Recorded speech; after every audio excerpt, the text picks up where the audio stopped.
केंद्र सरकार ने टोल प्लाजा पर लगने वाली लंबी लाइनों से आज़ादी दिलवाने के लिए जनता के लिए फास्ट टैग शुरू किया, लेकिन यही फास्ट टैग कुछ लोगों के लिए सिरदर्द का कारण बन चुका है।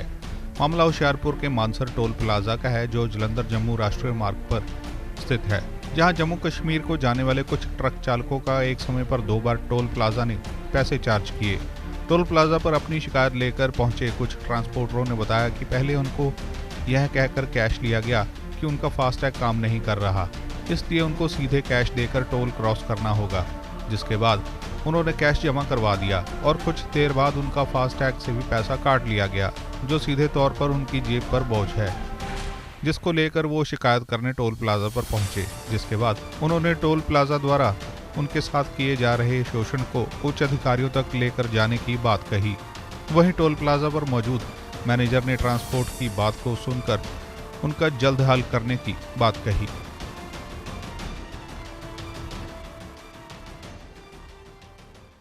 प्रॉब्लम ये आ रही है जी, जिमें कि असी अपनी गड्डी साडी गई सी श्रीनगर ਨੂੰ 21 ਜੂਨ ਨੂੰ, ठीक है जी। गड्डी ਜਾਂਦਿਆਂ फास्टैग चो भी टोल कट्टिया गया 550 रुपए का, तो जिसले गड्डी क्रॉस हो गई वो चो कैश का तो फास्टैग का दोनों जी सानू 500 रुपया पै गया, 550 रुपया दोनों जी पै गया। जबकि एक चीज़ होनी चाहिए, या तो फास्टैग चो टोल कट लेंदे, जे कैश कट्टिया तो फिर फास्टैग चो क्यों कट्टिया।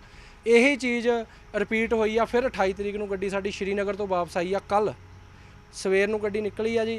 ਪਹਿਲਾਂ ਇਹਨਾਂ ਨੇ ਕੈਸ਼ ਟੋਲ ਕੱਟ ਲਿਆ, ਉਸ ਤੋਂ ਬਾਅਦ ਫਾਸਟੈਗ ਚੋਂ ਵੀ 550 ਰੁਪਇਆ ਕੱਟ ਲਿਆ, ਠੀਕ ਹੈ ਜੀ। ਇਸ ਤਰ੍ਹਾਂ ਹੀ ਸਾਡੇ ਨਾਲ ਘਟਨਾ ਹੋਈ ਸੀ 16 ਤਰੀਕ ਨੂੰ ਇਹਨਾਂ ਦੀ ਗੱਡੀ ਦੀ, ਉਹ ਵੀ 16 ਤਰੀਕ ਨੂੰ ਸੇਮ ਇਹੀ ਸ਼ਡਿਊਲ ਹੋਇਆ ਜੀ।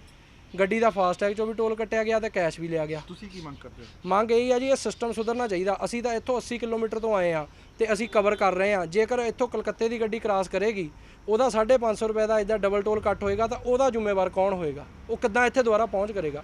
ਗੱਡੀਆਂ ਆਲ ਓਵਰ ਇੰਡੀਆ ਚੱਲਦੀਆਂ। ਹੁਣ ਸਾਡੀਆਂ ਗੱਡੀਆਂ ਕਈ ਵਾਰੀ ਕੋਈ ਗੱਡੀ ਇੱਦਾਂ ਦੀ ਇੱਕ ਵਾਰੀ ਚੇਨਈ ਗਈ ਹੋਈ ਆ, ਉਹ ਹੁਣ 550 ਰੁਪਇਆ ਲੈਣ ਦੁਬਾਰਾ ਚੇਨਈ ਥੋੜ੍ਹਾ ਜਾਏਗੀ। ਇਹ ਜਿਹੜਾ ਸਿਸਟਮ ਆ, ਜਦ ਤੁਸੀਂ ਫਾਸਟੈਗ ਲੱਗਾ ਹੋਇਆ ਜਾਂ ਉਹ 'ਚੋਂ ਟੋਲ ਕੱਟੋ, ਜੇ ਤੁਸੀਂ ਕੈਸ਼ ਕੱਟ ਲਿਆ ਤਾਂ ਫਾਸਟੈਗ 'ਚੋਂ ਟੋਲ ਕੱਟ ਹੋਣ ਦਾ ਕੀ ਮਤਲਬ? ਉਸੇ ਹੀ ਟਾਈਮ 'ਤੇ ਸੇਮ ਟਾਈਮ 4 ਸਕਿੰਟ ਬਾਅਦ ਇਹਨਾਂ ਨੇ ਫਾਸਟੈਗ 'ਚੋਂ ਟੋਲ ਕੱਟ ਲਿਆ ਕੈਸ਼ ਲੈਣ ਤੋਂ ਬਾਅਦ। ਜੇਕਰ ਜਦ ਟੋਲ ਗੱਡੀ ਦਾ ਇੱਕ ਵਾਰੀ ਲੱਗੇਗਾ ਨਾ, ਜਾਂ ਫਾਸਟੈਗ 'ਚੋਂ ਲੱਗੇਗਾ ਜਾਂ ਕੈਸ਼ ਲੱਗੇਗਾ, ਫਿਰ ਦੇਖੋ ਇੱਕੋ ਗੱਡੀ ਨਾਲ ਉਹੀ ਚੀਜ਼ ਰਿਪੀਟ ਹੋਈ ਆ 7 ਦਿਨ ਬਾਅਦ ਜਦੋਂ ਉਹ ਵਾਪਸ ਆਈ ਆ। ਆਪਾਂ ਜੀ ਕੀ ਪ੍ਰੋਬਲਮ ਆ ਰਹੀ ਹੈ? ਪ੍ਰੋਬਲਮ ਇਹ ਹੈ ਜੀ, ਦੇਖੋ ਅੱਜ ਡੀਜ਼ਲ ਦੇ ਰੇਟ ਕਿੱਥੇ ਪਹੁੰਚੇ ਹੋਏ ਆ। ਜੇ ਇਹੋ ਜਿਹੇ ਸਕੈਮ ਚੱਲਦੇ ਰਹੇ ਤੇ ਸਾਡੀ ਗੱਡੀ ਲੈਣ ਕਿੱਥੇ ਜਾਏਗੀ? ਤੇ ਮੈਂ ਸਰਕਾਰ ਤੋਂ ਮੰਗ ਕਰਦਾ ਹਾਂ ਕਿ ਜੋ ਇਹ ਕੰਮ ਚੱਲਦਾ ਸਿਸਟਮ, ਇੱਕ ਇਹਨਾਂ ਦਾ ਖੁਦ ਦਾ ਬਣਾਇਆ ਹੋਇਆ ਸਿਸਟਮ ਹੈ, ਇਹਨੂੰ ਕਿਸੇ ਨੇ ਕੰਟਰੋਲ ਕਰਨਾ ਤਾਂ ਇਹਨਾਂ ਨੇ ਕਰਨਾ। ਇਹ ਸਾਡੇ ਵੱਸ ਦੀ ਗੱਲ ਨਹੀਂ, ਅਸੀਂ ਖੁਦ ਨਹੀਂ ਕਰ ਸਕਦੇ ਇਹਨੂੰ। ਜੇ ਅਸੀਂ ਹੁਣ ਇਹਨਾਂ ਕੋਲ ਸ਼ਿਕਾਇਤ ਲੈ ਕੇ ਆਏ ਆ ਤੇ ਸਾਡਾ ਇਹਦਾ ਮਸਲਾ ਹੱਲ ਹੋਣਾ ਚਾਹੀਦਾ। ਇਹਨਾਂ ਕੋਲ ਸ਼ਿਕਾਇਤ ਲੈ ਤੇ ਕੱਲ ਸ਼ਿਕਾਇਤ ਲੈ ਕੇ ਆਏ। ਇਹ ਟੂਲ ਟੈਕਸ ਜਿਹੜਾ ਮਾਨਸਰ ਟੂਲ ਟੈਕਸ ਹੈ, ਤੁਸੀਂ ਪਿੱਛੇ ਦੇਖ ਰਹੇ ਹੋ, ਇਹ ਮੁਕੇਰੀਆਂ ਦੇ ਲਾਗੇ ਪਠਾਨਕੋਟ ਰੋਡ ਦੇ ਉੱਤੇ। ਅਗਰ 24 ਘੰਟੇ ਦੇ ਵਿੱਚ ਇੱਥੋਂ 10 ਗੱਡੀਆਂ ਲੰਘ ਗਈਆਂ ਤੇ 5,500 ਰੁਪਏ ਦਾ ਇਹੋ ਇਹਨਾਂ ਨੂੰ ਫਾਇਦਾ ਹੈ, ਜਦਕਿ ਡਬਲ ਟੋਲ ਹੋ ਗਿਆ ਇੱਕੋ ਗੱਡੀ ਦਾ। ਹੁਣ ਇਹ ਭਾਜੀ ਹੁਣਾਂ ਦੀ ਗੱਡੀ 21 ਤਰੀਕ ਨੂੰ ਲੰਘੀ ਆ। ਅਗਰ ਕੋਈ ਸਿਸਟਮ ਦੀ ਖਰਾਬੀ ਦੇ ਨਾਲ ਇਹਨਾਂ ਨੇ ਮੈਚ ਕਿਉਂ ਨਹੀਂ ਕੀਤਾ ਵੀ ਇਸ ਗੱਡੀ ਦੀ ਪਰਚੀ ਵੀ ਕੱਟੀ ਹੋਈ ਆ ਤੇ ਇਹਦਾ ਫਾਸਟੈਗ ਚੋਂ ਵੀ ਕੱਟਿਆ ਗਿਆ, ਤੇ ਇਹਦਾ ਕੈਸ਼ ਕਿੱਥੋਂ ਪੂਰਾ ਕਰ ਰਹੇ ਜੀ ਆਪਣਾ? ਇਹ ਗੱਲ ਦਾ ਆਪਾਂ ਇਹਨਾਂ ਤੋਂ ਜਵਾਬ ਲੈਣਾ ਜੀ ਇਸ ਚੀਜ਼ ਦਾ।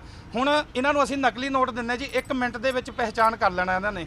ਤੇ ਅਗਰ ਇਹਨਾਂ ਕੋਲ ਕੈਸ਼ ਵਧਿਆ ਤਾਂ ਇਹਨਾਂ ਨੇ ਵਾਪਸ ਕਿਉਂ ਨਹੀਂ ਕੀਤਾ? ਅੱਜ 10 ਦਿਨ ਹੋ ਗਏ ਜੀ। ਅਸੀਂ ਮੰਗ ਕਰਦੇ ਇਸ ਚੀਜ਼ ਦੀ। ਸਾਨੂੰ ਅਗਰ ਡੀਸੀ ਸਾਹਿਬ ਕੋਲ ਜਾਣਾ ਪਿਆ ਜਾਂ ਜਿੱਥੇ ਤੱਕ ਵੀ ਸਾਨੂੰ ਰੋਡ ਅਥਾਰਟੀ ਤੱਕ ਵੀ ਜਾਣਾ ਪਿਆ, ਅਸੀਂ ਜਾਵਾਂਗੇ ਔਰ ਇਹ ਜਿਹੜਾ ਕਾਲੀ ਬਾਜ਼ਾਰੀ ਦਾ ਧੰਦਾ ਹੋ ਰਿਹਾ ਇਹਨੂੰ ਬੰਦ ਕਰਵਾਵਾਂਗੇ। और हमारे यहाँ पे बहुत पहले से ट्रांसपोर्टर चल भी रहे हैं, ऐसा नहीं है कि आज नए ट्रांसपोर्टर चल रहे हैं। दूसरी बात ये कि जिनका फास्टैग रीड नहीं होता है, ठीक है, या फास्टैग रीड नहीं कराते हैं, कुछ ट्रांसपोर्ट वो ड्राइवर क्या होते हैं कि अपना जो है सिर्फ कैश देते हैं, उनको नहीं पता होता है कि फास्टैग रीड कराना कैसे है, ठीक है। तो वो सिर्फ कैश देते हैं, तो उनकी गाड़ी से कैश का पर्ची कट जाती है। उसके बाद में जो है जैसे गाड़ी आगे बढ़ती है तो वो रीडर रीड कर लेता है, ठीक है ना। इस स्थिति में अगर पैसा कट जाता है तो उसके बाद में कोई भी कस्टमर हो, कोई भी ड्राइवर हो, वो तुरंत कंप्लेन कर सकता है।